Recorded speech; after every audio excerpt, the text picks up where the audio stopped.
Dans cet épisode, on parle des 3 erreurs qui t'empêchent de passer de 3 à 10 000 par mois à atteindre 30, 40, 50 000 et plus sans être prisonnier de ta business.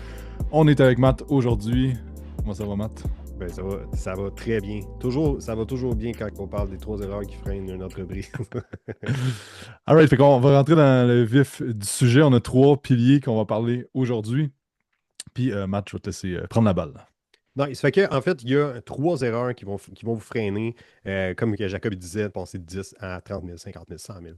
Puis, avec le temps, ben, si vous ne les traitez pas, ben, c'est sûr que vous allez stagner. Là, tu sais. Fait que, il y a les systèmes, votre horaire, ainsi que le marketing. OK? Là, bien sûr, on va aller plus en détail que ça. OK, on commence avec le premier qui est les systèmes. La première affaire qu'on voit, c'est qu'il y a le fait que tu n'as pas de vidéo FAQ. Des vidéos FAQ, c'est quoi? C'est des vidéos qui répondent à des questions typiques. Parce que ce qu'on espère, c'est que vous avez un type de client, le style de client que vous allez avoir, ça va se ressembler.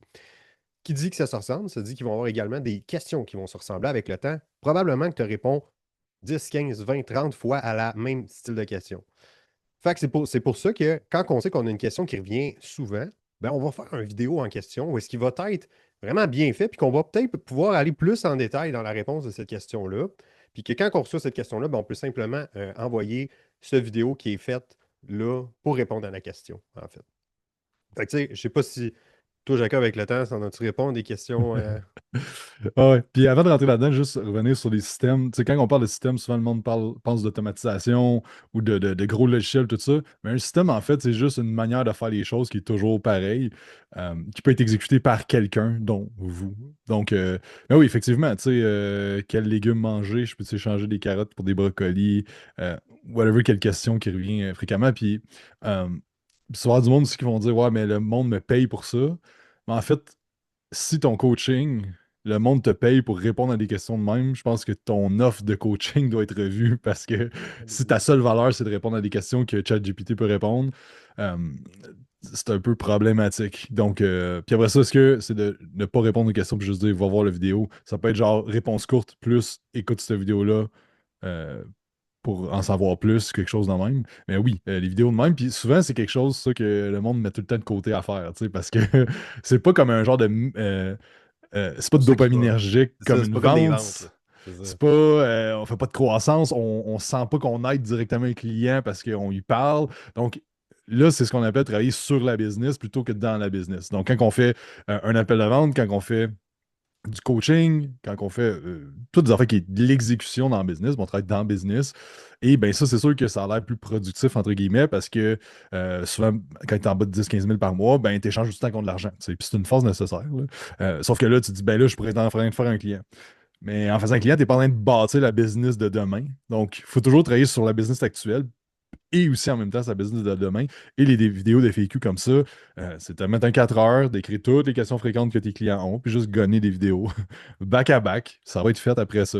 Tu vas avoir ta banque de vidéos, puis c'est comme n'importe quoi, un coup que tu l'as, tu fais comme, mon Dieu, c'est donc bien le fun d'avoir ça, puis ça sauve du temps. Tu sais. Ben, c'est quand tu es rendu à justement répondre à cette question-là, mais que tu as un outil vraiment plus sharp que ta courte réponse que tu allais donner, puis que là, tu l'envoies, puis que tu fais comme OK. C'est là que finalement ça paye, mais tu sais, en effet, c'est pas comme faire une vente, quoi que ce soit. Un autre point au niveau des systèmes, ce serait les vidéos d'exécution d'exercices. Si vous écoutez ce podcast-là, j'ose croire que vous êtes des entraîneurs ou des propriétaires de gym privés. Bref, vous entraînez du monde, que ce soit même au niveau des performances athlétiques ou encore transformation physique, au niveau de la force, quoi que ce soit, les gens vont être appelés à faire des exercices. Puis si présentement, la façon que vous fonctionnez, c'est que vous devez manuellement expliquer chaque exercice au client de comment est-ce qu'il doit le faire, puis ainsi de suite, ben, c'est un enjeu. C'est un enjeu, puis ça fait en sorte que ça vous freine à aller gérer plus de clients pour justement générer plus de revenus, ultimement vivre votre vie de rêve avec ça. OK? Fait que ça, c'en est un élément que nous, de notre côté, en fait, back then, si on recule, avec Quantum, on avait des vidéos d'exécution et pourtant, ils n'étaient pas assez. Ils n'étaient pas assez sharp, on a dû les refaire. Parce que ce qui arrivait, c'est qu'on avait des vidéos d'exécution où est-ce que tu voyais l'individu exécuter l'exercice. Mais là, on avait cette croyance-là de dire, ouais, mais par contre, quand on fait une remise de plan, on prend le temps d'expliquer en détail chacun des exercices. Pour être 100% honnête avec vous autres, c'est tout le temps la même chose que je répétais dans le gym quand je démontrais les exercices. Je donnais les mêmes cues, je donnais la même astique d'affaires, je disais les mêmes choses. Fait que quand on fait tout le temps la même affaire, Stead, mais c'est définitivement quelque chose qui peut être systémisé, automatisé. OK? Donc, ce qu'on a fait, l'erreur qu'il y avait finalement avec nos vidéos d'exécution à ce moment-là, c'était simplement qu'on n'avait pas l'aspect qu'on expliquait. On voyait l'individu comme exécuter l'exercice, mais il n'y avait pas d'explication derrière, chose qu'on faisait dans le gym qu'on prenait le temps de faire. Fait qu'à la place, ce qu'on s'est dit, c'est juste, hey, regarde, on va refaire ces vidéos-là avec l'explication comme qu'on fait dans le gym. Puis une fois qu'on a pu mettre ça en place, tu sais, ça a été quand même de la job là, tu sais, de filmer ça, puis après ça, faire le montage de tout ça, puis ainsi de suite, dropper ça dans l'application, puis que là, toutes les vidéos d'exécution étaient changées pour ce type de vidéo-là.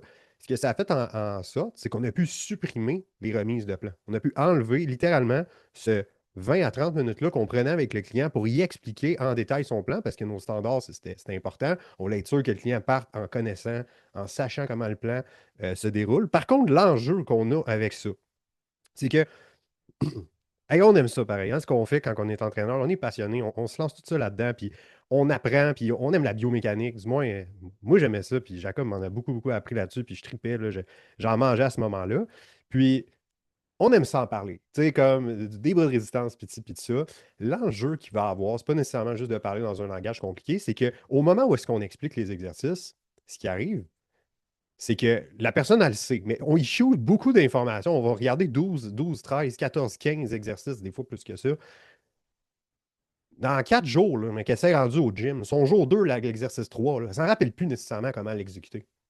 Fait on a l'impression qu'on délivre beaucoup de valeur quand on est avec les clients. Par contre, c'est biaisé parce que euh, finalement, l'intention, c'est qu'il soit capable de bien faire son mouvement dans le gym et non qu'on y montre à quel point nous, on connaît ça et on sait comment exécuter des exercices. Right?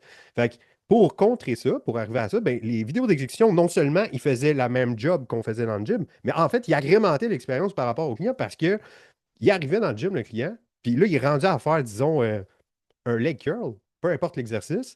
Puis là, il y a le vidéo, là, live, avec l'explication, puis ainsi de suite, comme si c'était dans le gym.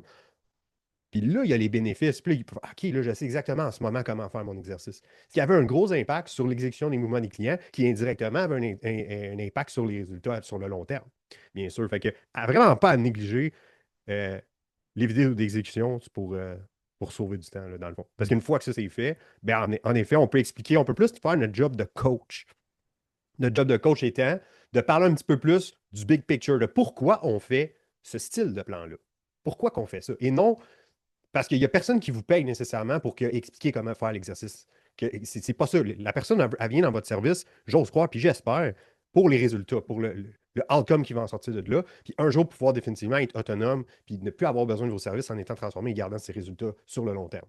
Donc, les vidéos d'exécution, si on met ça en place, il y a une tonne de temps qu'on va pouvoir sauver. Ce temps-là, en le sauvant, on peut quoi? Gérer plus de clients, faire plus d'appels, passer plus de temps sur le marketing, puis pouvoir faire de la croissance, tout simplement. C'est le nombre de fois qu'on a vu du monde dans le gym. Tu sais, tu fais ta remise de plan d'une heure de temps, tout by the book, chaque Ah oui. exercice. Puis tu vois le client 2 semaines plus tard s'entraîner, puis t'es comme, OK, t'as rien écouté. Mais c'est normal parce qu'il y a trop d'informations. Puis c'est pas efficace de faire ça. Puis tu sais, tu peux garder ta remise de plan, puis faire du tweaking avec certains exercices, mais après ça, travailler sur ce qui est le plus important, l'effort dans le gym. Puis ça, on l'a vu tellement de fois que comme le monde, il pousse pas. Mais tu peux pas faire une remise en même temps que de faire chaque exercice avec un RPA de 10 pour y montrer à peu près la charge qu'il devrait prendre ou quelque chose de même. Fait que moi, leur faire présentement, ce serait comme ma remise serait juste comme good, on va faire 4 exercices pendant une demi-heure, puis on va aller à l'échec. Tu vas avoir un peu de données sur les charges que tu dois utiliser. Puis c'est ça le niveau d'effort que je veux que tu fasses, parce que c'est ça le plus important. Que oui, l'exécution, mais comme.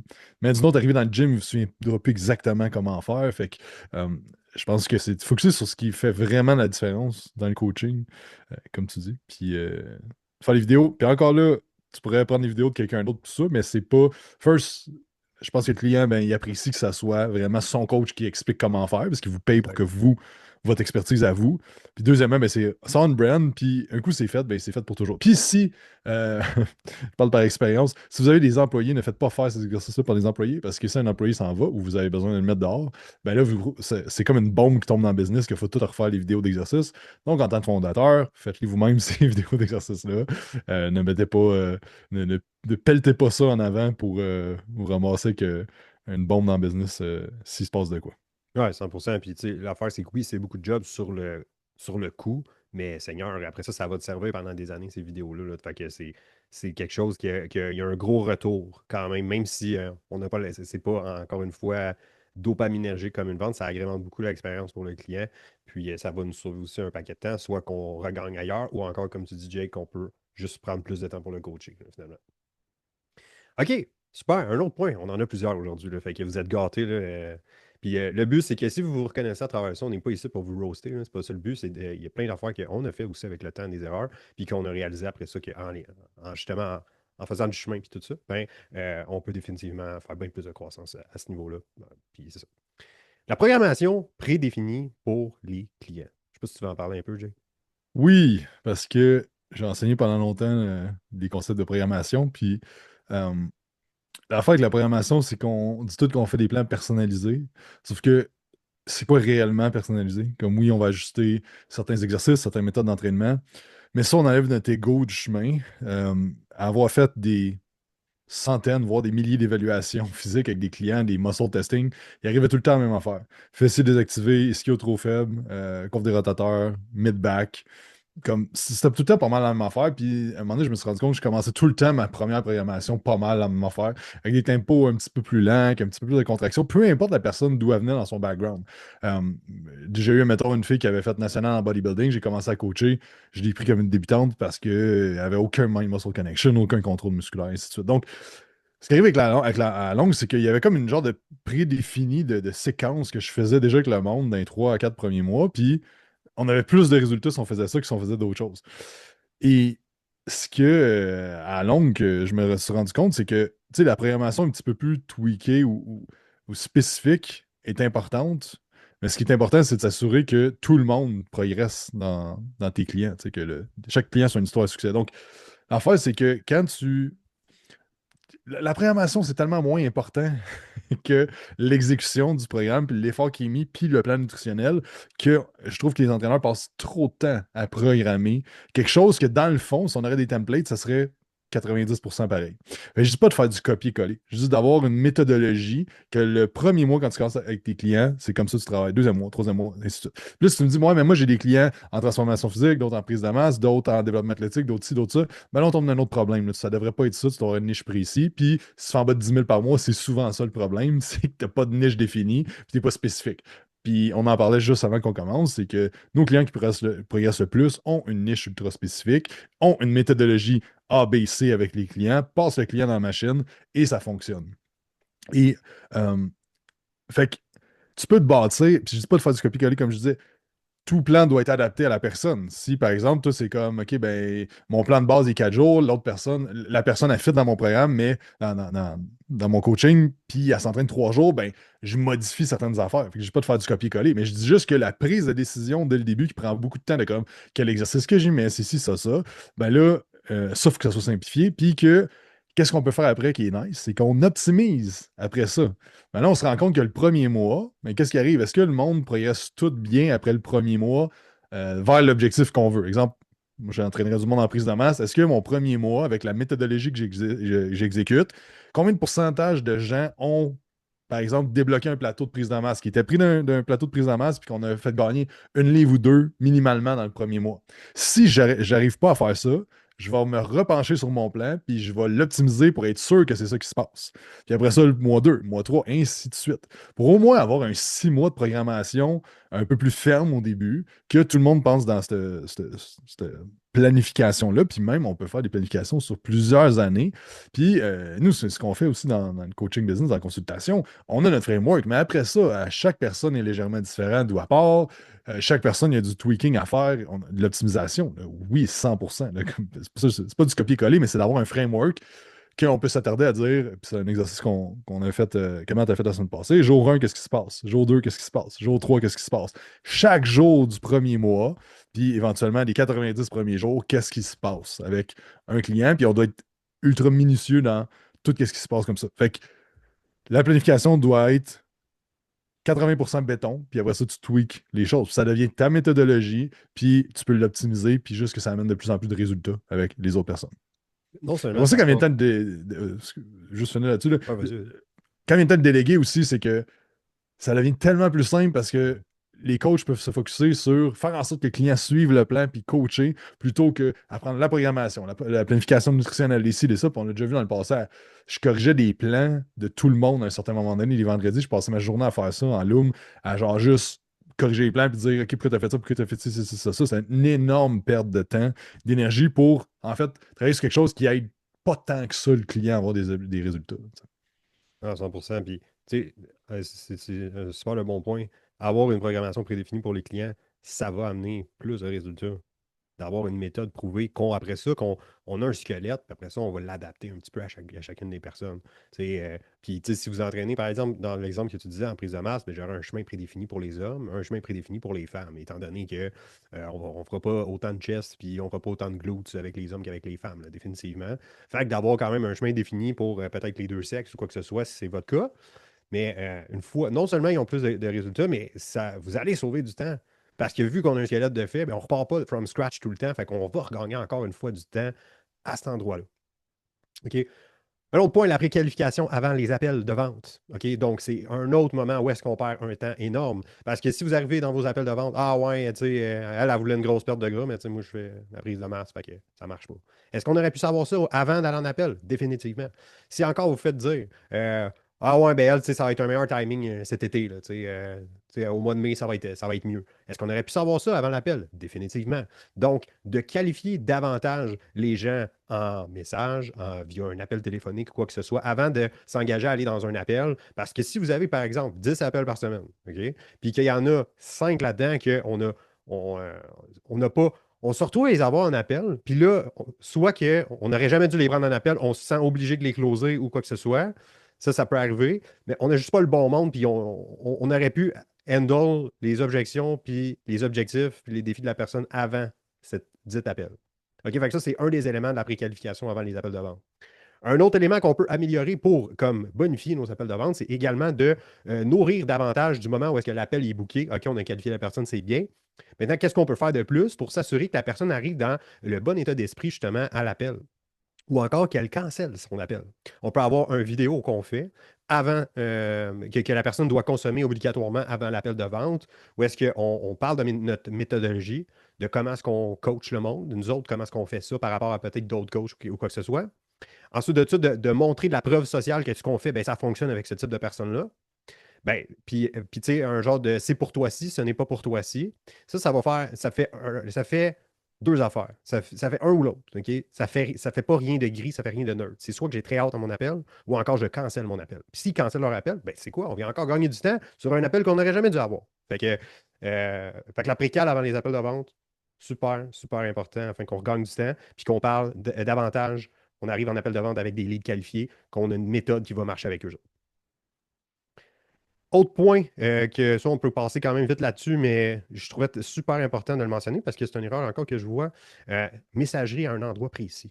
Super Hmm. important. Faites-vous pas écrire sur Instagram, Messenger, courriel, l'application, WhatsApp, name it, là, puis à un moment donné, ça finit plus. C'est incroyable. L'affaire, c'est que si pour vous, puis j'espère que ce l'est fondamentalement, que le service, c'est quelque chose d'important pour vous parce que c'est un edge qui est facile, que ça ne prend pas nécessairement tant que ça de skills pour avoir, puis qui est excessivement négligé dans le service en général. Si vous faites écrire partout, ça va être très difficile de keep track puis de répondre à c'est quoi. Là, je vais aller voir toutes mes plateformes de messages, voir si les clients m'ont écrit. Si vous les coachez, par exemple, vous écrivez dans l'application de coaching, ben c'est ça. Puis si l'application de coaching que vous utilisez, elle n'offre pas une messagerie qui est sharp, ben mettons, je ne sais pas, on va dire tous les messages clients, c'est sur WhatsApp que ça se passe. All right. Là, sans rentrer là-dedans, je vais vous conseiller d'avoir une application que la messagerie, c'est sharp. Comme ça, le client n'a pas à downloader l'application, à downloader WhatsApp, puis peut-être avoir une autre affaire, puis trois, quatre affaires pour être coaché chez vous. On aimerait ça avoir tout au même endroit dans le meilleur des mondes.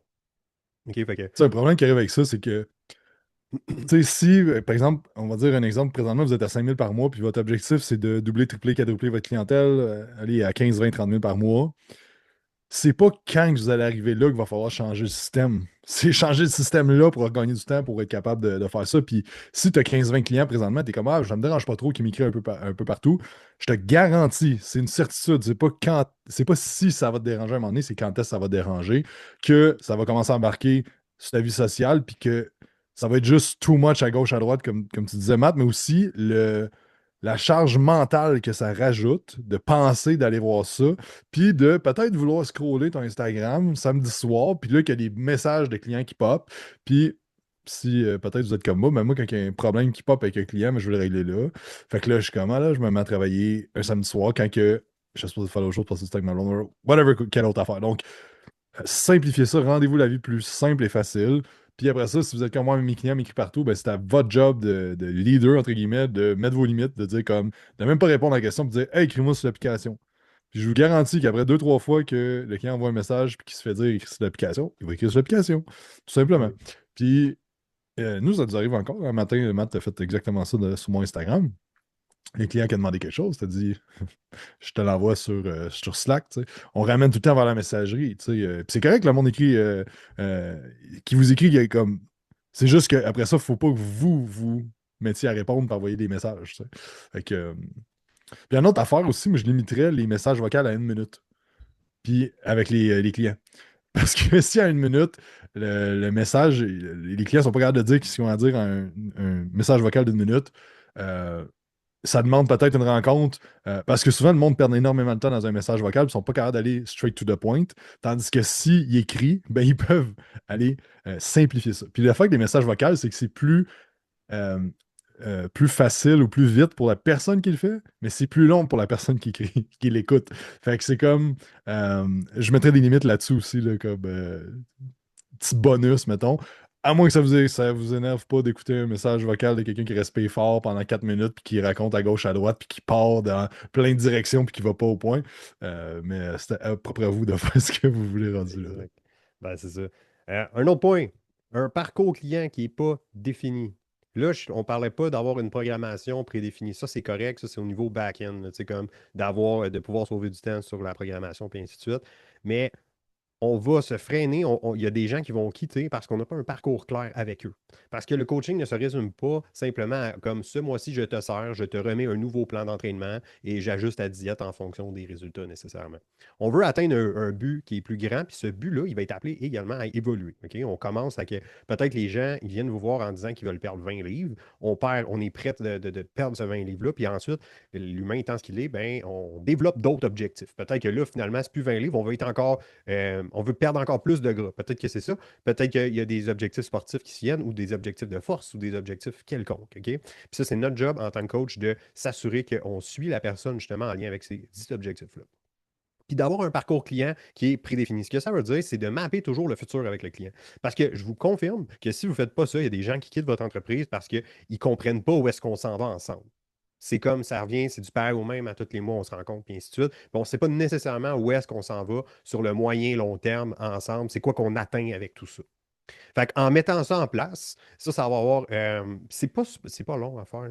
On n'a pas besoin d'aller excessivement dans les détails. Mais comme Nancy qui veut, je ne sais pas, courir son premier demi-marathon, ben peut-être qu'on est à 1 an de ça. Mais comme comment on peut, dans la prochaine année, se rapprocher du fait que Nancy peut peut-être faire un premier demi-marathon dans 1 an de ça.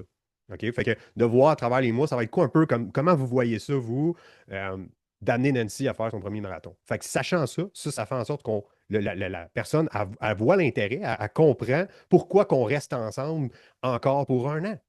Parce qu'on va finir par l'atteindre, cet objectif-là. Fait que quand il y a un futur, puis ça, c'est, mettons, c'est exactement genre la même affaire que je vous dirais quand il vient le temps de renouveler un client. Si vous êtes capable de créer un futur avec le client puis qu'il buy-in dans cette dite vision-là, il risque fort probablement de renouveler. Si bien sûr vous avez fait votre job sur le sens du monde au préalable. Ah, puis, tu sais, au niveau des objectifs, il faut que ça vienne du client, mais aussi, des fois, le client ne sait pas ce qu'il sait pas. Combien de personnes ont fait leur première compétition de bodybuilding, puis après ça, ils ont mangé comme des porcs, ils ont pris 60 livres, puis ils se sentaient pas bien? Parce que ils savaient pas qu'est-ce qui s'en venait après. Mais si tu es un coach d'expérience, mais je disais tout le temps au monde, là, tu vas me dire que tu vas te contrôler après, puis que pas vrai que tu vas perdre ta shape, que tu as travaillé fort, blablabla. Tu me dis ça là, on est à 4 semaines de la compé. On va se reparler la semaine d'après. Puis ton discours va avoir changé. Parce que là, t'es dedans, t'es laser focus. Comme. Fait que là, dans le fond, c'est qu'on créait notre plan de match pour les 3 mois d'après. Puis moi, je l'écrivais, puis je m'assurais que comme ils savent, les clients savent dans quoi qu'on s'embarque après. Le reverse diet, on va se mettre une journée ou deux de cheat, ainsi de suite. Parce que dans le fond, ben, votre expertise de coach est là. Fait que après ça, tu sais, autant que que ce soit en performance, que ce soit ci, que ce soit ça. Tantôt, j'écoutais une interview avec le directeur marketing qui a fait le 100 millions lunch d'Alex Hormozy. Puis il dit que Alex les avait avertis qu'il allait être depress la semaine après. Parce que comme on a tellement travaillé fort pendant 6 mois de temps. On fait un gros lunch, on fait un record Guinness aussi, pas rien que ça. Puis l'affaire qui est arrivée, c'est que le gars était comme c'est vrai. Mais il dit j'avais jamais vécu ça, mais lui il l'a déjà vécu. Puis c'est ça un bon coach, c'est d'être capable de dire qu'est-ce qui va arriver parce que ton expertise est là. Puis l'affaire, c'est comme un client qui atteint son objectif, ben il faut que tu l'aides à trouver d'autres objectifs parce que c'est dur de faire du statu quo dans la vie.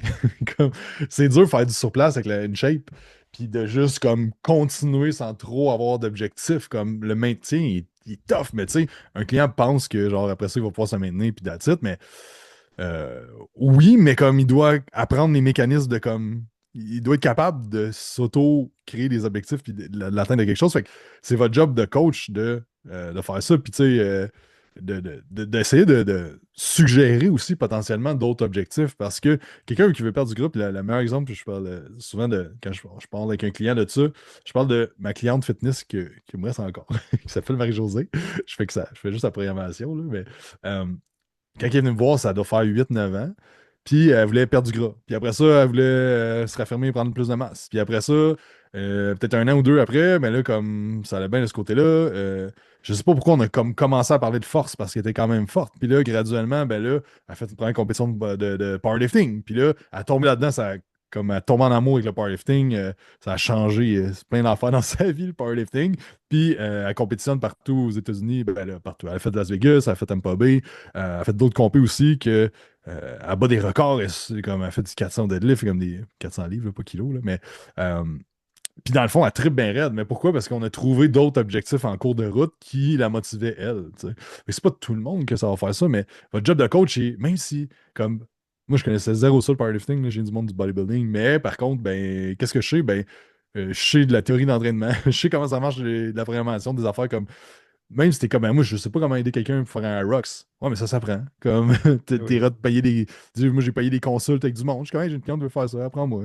Puis, comme ça, ben, tu deviens meilleur en plein d'autres affaires aussi, mais t'aides le client à continuer à progresser. Tu sais. Fait que, à trouver d'autres objectifs, puis à continuer à avoir du fun dans l'entraînement, puis de progresser vers un objectif. Puis, ben, la relation est déjà là avec toi, la confiance est déjà là. Fait que tant qu'à aller voir quelqu'un d'autre, ben, garde les clients avec toi. Là, tu sais. À 100%. Prochain point, manque de statistiques dans tes différents départements. Fait que, pour moi, ça rentre dans les systèmes. C'est quelque chose qu'on doit systémiser, d'avoir l'heure juste sur comment va l'entreprise à chaque semaine. OK? Donc, l'analogie là, que je pourrais donner par rapport à ça, je suis sûr et certain, du moins j'espère, que ça ne vous tenterait pas de conduire votre voiture sans savoir combien vous roulez, combien il y a de gaz dans l'auto, il est à combien la température du moteur, puis ainsi de suite. Fait que de rouler complètement aveuglément, en se disant, ouais, ben je roule à. Tu sais, je le sais, là, à peu près, là, moi, là, si je suis dans les limites ou quoi que ce soit, tu sais. C'est pas ça qu'on Blague veut. à part, là, moi j'ai une Chevelle 1968, puis mon gauge, il fait ça de même. Il bouge beaucoup. Il n'a pas été Puis c'est vraiment pas le fun. Parce que je suis comme, je roule-tu 100 ou je roule 130? Je sais pas trop. Il fait juste bouger tout le temps. Tu fais Fait que je juste te garde fier ça tout le temps un au petit char peu à là. côté. Oh, ouais, je commence, ça a l'air pas pire, là. Je vais Ah tout un ouais. petit peu moins vite, mais bref, une petite Non, non, c'est anecdote. ça. Ben, Mais c'est c'est ça. une autre chose, là, c'est que c'est tellement ironique qu'un trainer va demander, un entraîneur va demander à ses clients d'écrire ses charges, d'écrire ce qu'il mange, de tenir un journal alimentaire, de tracker tout. Mais quand il est temps de tracker ses affaires dans sa business, c'est comme c'est-tu important de tracker c'est c'est comme bien plus important de tracker ça d'une business que dans du fitness, tu sais. Fait que c'est comme ironique que la job de coach, c'est de faire tracker les affaires au monde, puis que tu veux pas tracker les affaires dans ta business. Je vous dis ça des fois un peu drôle. Je sais que c'est pas l'affaire la plus sexy puis le fun à faire, mais comme peser ta bouffe, c'est pas l'affaire la plus sexy puis le fun à faire, tu sais. Exact, 100%. Parce que qu'est-ce qu'on veut, OK, c'est que idéalement, c'est que les statistiques vont dicter vos décisions, mais ils vont aussi vous montrer, les statistiques, ils vont montrer qu'est-ce qui va bien, puis qu'est-ce qui va moins bien dans l'entreprise. Puis si vous me dites, si en ce moment, en écoutant ça, vous dites, ah, mais j'ai pas besoin de ça, vous allez être freiné. Il y a littéralement aucune business à succès, puis là, on pourrait en parler longtemps de c'est quoi le succès nécessairement, mais qui a un succès vraiment comme qui fait au-dessus de 30, 40, 50 000 par mois qui ne starte pas ses affaires. Je dis pas que c'est impossible, mais c'est vraiment pas la voie à choisir si on veut être sûr de faire de la croissance. Donc, les stats, là, nécessairement, qu'on voudrait regarder, OK, c'est premièrement, tu sais, on a différents pôles dans une entreprise. On a les ventes, on a le marketing, puis on a les opérations, on a les finances, mettons aussi. Là, tu sais, fait que, au niveau des finances, ben, on voudrait savoir, ben, tu sais, au bout du mois, tu as fait combien, puis tu as dépensé combien. Donc, dans le compte de banque, ben, il en reste combien. Voilà. Ça c'est, mettons, basic, là. Au niveau financier, c'est ça qu'on voudrait avoir. Après ça, au niveau des ventes, ben, tu sais, c'est plus de savoir, il y a eu combien d'appels qui s'est booké la semaine passée. Maintenant, sur ces appels-là, est-ce que, mettons, on avait 5 appels de booké? Est-ce que tout le monde a show up à son appel? Est-ce qu'on a disqualifié du monde? Puis est-ce qu'on a fait des ventes? Si oui, combien? Et c'était combien le montant de ces ventes-là? Fait que le volume de vente ainsi que le cash collect. Le cash collect, c'est quoi? C'est simplement le montant du premier versement qu'on était capable de chercher. Des fois, les gens vont payer en entier pour 3, 6 mois, 12 mois, quoi que ce soit. Fait que le cash collect est de 100%. Donc, ça, c'est good. Mais si on a été chercher, par exemple, 500$ sur le premier paiement, bien, on a 500$ de cash collect. Sur un volume de vente qui, par exemple, votre offre est 3000, bien, le volume est à 3000, le cash collect serait à 500, on va dire. Donc, ça, c'est au niveau des ventes. Maintenant, au niveau marketing, ben, c'est de savoir, justement, on a-tu généré des leads la semaine passée? On a-tu généré, mettons, on a-tu fait des publications? Parce que quand les affaires vont mal, ben, si on se toutes les affaires, bon, on voit, c'est quand même assez clair où sont les enjeux, où est-ce qu'ils sont les goulots d'étranglement en français, là, les bottlenecks, là, dans le fond.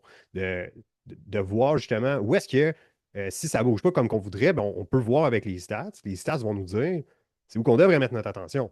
Parce qu'ici, il n'y a aucun temps qui est passé dans votre marketing parce que moi, j'ai une business, là, pas besoin de ça. Moi, j'ai des références de mes clients. Ben, c'est vraiment super que tu aies des références des clients, sauf que c'est pas nécessairement ça qui va t'amener au prochain step. Right? Puis c'est bon, ça fait en sorte que j'ose croire que tu as un bon service, que tu livres bien la marchandise. Ça fait en sorte que tu as des bonnes références si on en veut, mais on ne veut pas se fier là-dessus. OK? Fait que ça nous prend plus Parce que ça. Il ne faut que, pas négliger le marketing.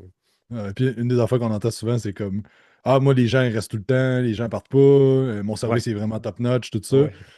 Puis en tant que coach de fitness, c'est tellement ça que tu es supposé de faire que c'est normal que tu dis ça. Mais quand on regarde froidement les datas, le churn, l'attrition qu'on a par mois, combien de clients qui étaient là au début du mois, combien de ces clients-là sont à la fin du mois, si ton pourcentage est au-dessus de 5% de perte, puis ça, c'est si tu as genre au moins 30 clients, là, ça va pas bien. OK? Fait qu'on doit améliorer certaines affaires. Fait que, puis encore là, ça dépend des niches, mais je trouve que comme c'est quoi que le monde ne veut pas stater parce que quand tu states ça, tu te rends compte que tout ce que tu te dis puis tu bâti ton identité que tu es un bon coach, ça veut pas dire que tu n'es pas un bon coach, ça veut dire juste que tu dois améliorer certaines affaires parce que ben, le monde ne reste pas.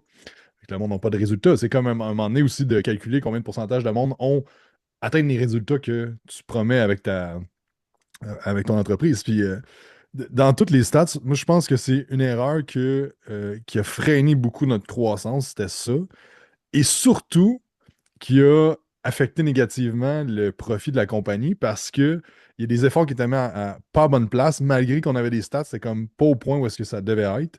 Euh, c'est juste, tu peux te rendre à un certain point, mais ça va être chaotique. Fait que c'est comme, j'aime bien mieux qu'on bâtisse un système que on peut continuer euh, continuellement, continuer à scaler plutôt que d'atteindre un mur à un moment donné parce que comme il y a du chaos, tu comprends plus ta business, tu sais pas trop qu'est-ce qui se passe. Puis ce matin, on a un client qui nous écrit en disant genre que Hey, je pense à fermer mon ad, ce que je fais présentement. Ça fait quand même un gros ad spend depuis un début, puis il y a une minorité de monde qui sont réellement notre avatar client.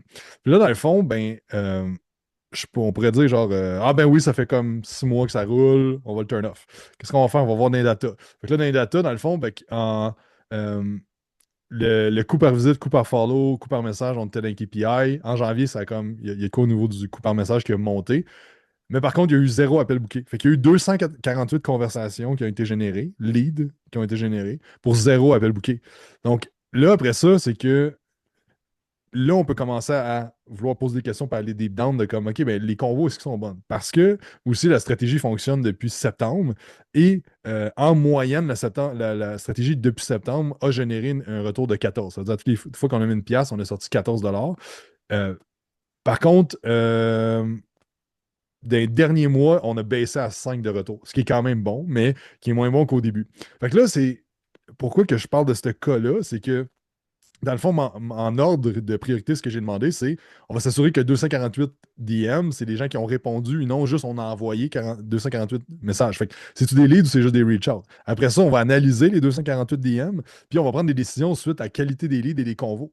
À savoir, est-ce qu'on doit améliorer le nurturing entre quand un lead rentre puis qu'il book un appel, ou c'est le message du ads qui est pas bon, ou, tu sais, faut aller mais c'est avec la data qu'on prend la décision comme ça, plutôt que de se dire, hey, j'ai un feeling que moi, je suis tanné de voir mon ads, puis il est moins rentable qu'avant, quand on n'a pas toutes les chiffres pour dire je prends une bonne décision. Puis un peu comme n'importe quoi dans le business, comme si tu as zéro profit à la fin du mois, ben, des fois, tu attaques ça, puis comment ça qu'il n'y a pas de profit, puis ainsi de suite. Donc, ça va juste nous aider à mettre le focus à la bonne place dans l'entreprise parce que trop souvent, on voit du monde qui ont un excellent service avec un churn très bas, qui font juste travailler à améliorer le service. Quand que c'est vraiment pas ça l'enjeu. Puis il y en a d'autres au contraire qui sont bons en marketing, puis le service il est moins bon, puis qui perdent trop de clients, qui font juste continuer à mettre de l'effort sur le marketing parce que c'est ça qu'ils aiment, c'est ça qu'ils sont bons à faire. Donc, votre job en tant que CEO de votre compagnie, en tant que propriétaire, c'est d'être capable d'identifier qu'est-ce qui freine la compagnie, puis d'attaquer ça avec toutes les ressources possibles pour faire scaler. 100%. Prochain point. Euh, les rendez-vous clients qui ne sont pas bookés pour toute la durée du terme. OK, ça a l'air niaiseux un peu, cette affaire-là, mais c'est loin de l'être, OK? Parce que trop longtemps, si ça vous arrive en fin de rendez-vous de faire bon, on regarde pour le prochain rendez-vous ensemble, mais ça, c'est un problème. Parce que, what if tu étais dans une conversation en fin de rencontre qui t'allume, puis que vous parlez je sais pas, de quelque chose que vous avez en commun, là, je sais pas, les deux, vous aimez le hockey ou quoi que ce soit, puis là, vous êtes en train de dire que mon tambour devrait se faire échanger, chose qui devrait arriver au moment où est-ce que j'enregistre ça. Puis là, ben là, vous vous embarquez un peu dans vos émotions, puis là, ben, on oublie de booker le prochain rendez-vous. C'est quoi que ça fait ça? Ça fait en sorte que, ben, dans un mois, le client n'a pas rendez-vous. Puis là, à un moment donné, asti, hey, lui, il a-tu son rendez-vous? Je m'en rappelle plus. Mais ça me fait un bout que je ne l'ai pas vu. Puis là, tu te réalises qu'il y a 2 semaines, il aurait dû avoir son rendez-vous. Puis là, tu reach out. Hey, excuse-moi, puis ainsi de suite. C'est clairement quelque chose qui aurait pu être handle à la base, qu'on va sauver du temps parce qu'on n'aura jamais besoin de rebooker le rendez-vous avec le client. C'est simplement de booker toutes les rendez-vous qu'on a avec le client. Comme si, par exemple, vous avez un rendez-vous par mois, on vient d'embarquer le client pour la prochaine année ensemble, ben, let's go, mon gars, on va se fixer ça tous les mois, puis au pire, on aura à déplacer des rendez-vous parce que, je sais pas, semaine-là, tu t'en vas dans le sud ou je ne sais quoi. Mais au moins, il va être booké d'avance, puis on aura à les déplacer. Mais c'est pas vrai que tu n'auras pas de rendez-vous, par contre. OK? Fait que ça a un impact sur la qualité du service que vous donnez. Puis si vous vous fiez à dire, ouais, non, mais moi, je n'oublierai pas. Non, OK, t'oublies pas parce que t'as pas un esti de client. Tu sais, comme t'as pas assez de clients présentement, mais le volume que ça va créer, c'est que c'est sûr que ça va arriver à un moment donné. Puis autant que ça m'est arrivé aussi dans le passé, puis c'était pas intentionnel, parce que mon intention, c'est d'offrir le meilleur service possible. Par contre, la vie étant ce qu'elle est, des fois, on est serré entre deux rendez-vous. OK, je finis avec toi, puis là, j'en ai un autre tout de suite après. On oublie des petits détails dans ce style-là. Fait qu'on peut le systémiser en début d'engagement avec le client, tout simplement. Soit par vous, si vous avez un adjoint, ben, tant mieux, on fait faire ça par l'adjoint. Mais voilà. OK, fait que ça, c'est un point que je voulais parler. Puis, dans le fond, pas d'avoir de sondage de satisfaction. OK? Parce que, ben non, mais moi, ça va bien mes affaires, tu sais, j'ai du référencement, puis tout le kit. Puis les clients me le disent, là, qu'ils aiment ça, rester chez nous, quoi que ce soit. Ben, ça aussi, c'est un enjeu. Qu'est-ce qu'on veut dans un sondage de satisfaction? Parce que, ultimement, ce qu'on avec l'expérience, ce qu'on réalise, c'est que c'est important de servir un type de personne spécifique. Donc, ce qu'on va vouloir, c'est que le service plaît à ce style de personne spécifique-là. Puis qui fonctionne avec ce style de personne spécifique-là, parce qu'on sait quand on rentre ce style de personne spécifique-là, ben ça fonctionne. Il nous réfère aussi des bonnes personnes, puis ainsi de suite, puis on fait beaucoup plus de croissance, plus de preuves sociales. Comment on trouve ce style de client spécifique-là, encore une fois? Ben, c'est de juste essayer de penser à vos 5 à 10 meilleurs résultats clients que vous avez eus. OK?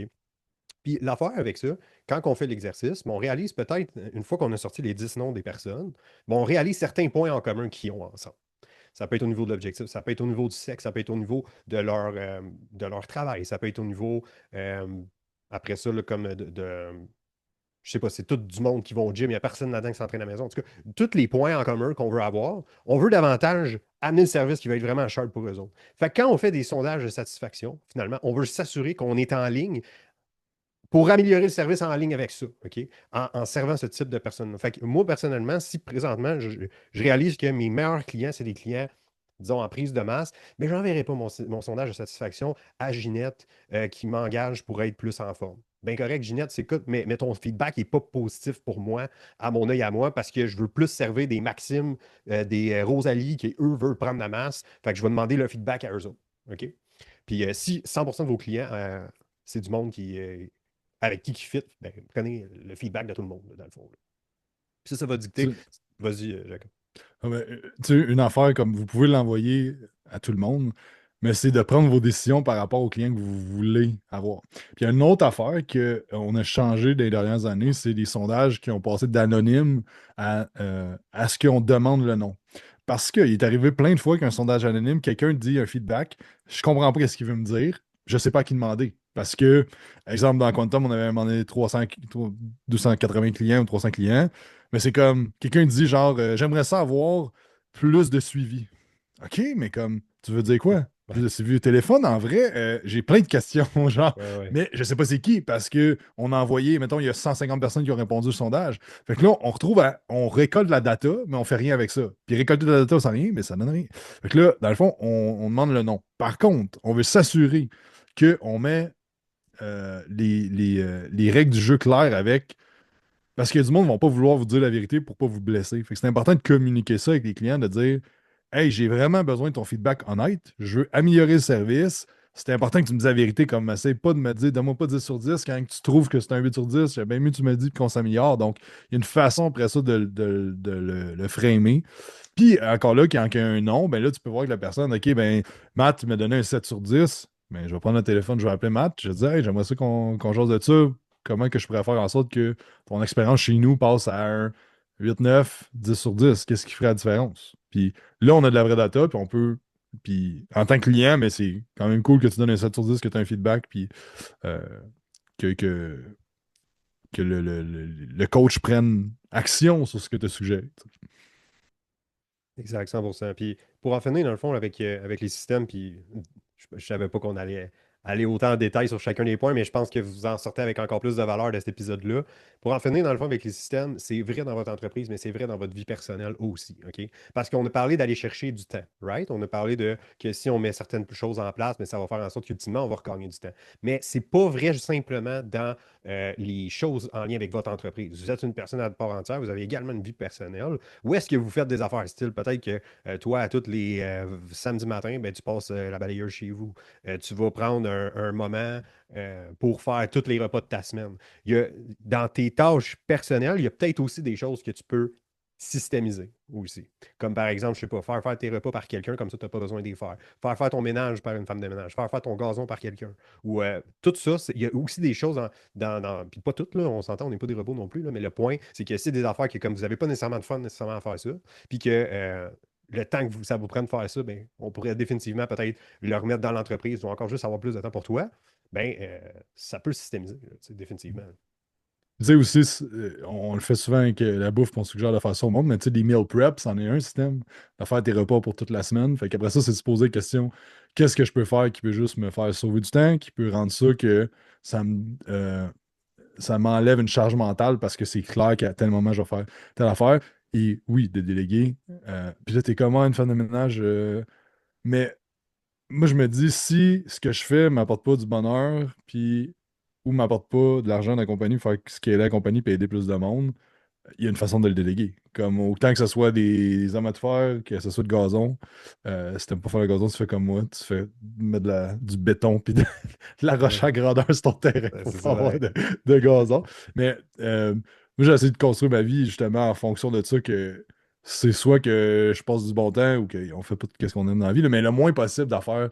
J'ai pas fait le ménage chez nous, ça doit faire 10 ans parce que j'ai tout le temps eu une femme de ménage. Fait que c'est le meilleur investissement que tu peux faire, puis jamais je retournerai en arrière. Puis c'est Ouais, pas d'être hautain ou whatever, mais c'est juste que le temps est tellement mieux investi ailleurs, soit à refaire ton ouais. énergie ou à être plus efficace dans ta business, à aider plus tes clients, ainsi de suite. Puis après ça, ben, je me souviens d'avoir déjà parlé avec quelqu'un qui me disait moi, j'adore ça, couper mon gazon le samedi.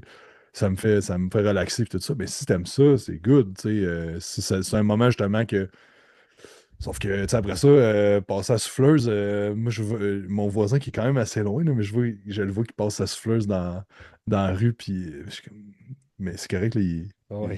il travaille plus, le monsieur, puis tout, là, mais c'est ça, qu'est-ce que t'aimes pas, t'es capable de le déléguer, t'es capable d'automatiser, il y a de quoi à faire avec ça aussi dans la vie personnelle. Moi, j'ai essayé ça il y a une couple de mois, OK? Dans le fond, il y a comme eu un élément déclencheur. J'étais à l'épicerie avec ma blonde, puis là, je pousse le panier. Puis là, je suis comme fâché d'être à l'épicerie parce que j'aille ça aller à l'épicerie. Là. Mais ma blonde, elle aime ça que j'aille avec elle. Elle aime ça comme. Fait que je suis comme, OK, on va y aller ensemble, puis tout. Puis là, je vais. Puis, que je suis de reculons. Puis là, on finit par remplir le panier de toutes les petites affaires. On arrive pour aller à la file. Il y a genre une file de comme 40 personnes. Là. Puis là, je fais le fil, puis là, je sac, il y a à peu près tous les sacs possibles, genre, dans ma tête. Puis là, il y a une personne qui vient, qui me fait ça sur mon épaule, genre fort, là, comme ça. Là. Hey, là, je me reviens. Non, non, non, là, la file, c'est en arrière là-bas. Là. Ah, ben, c'est.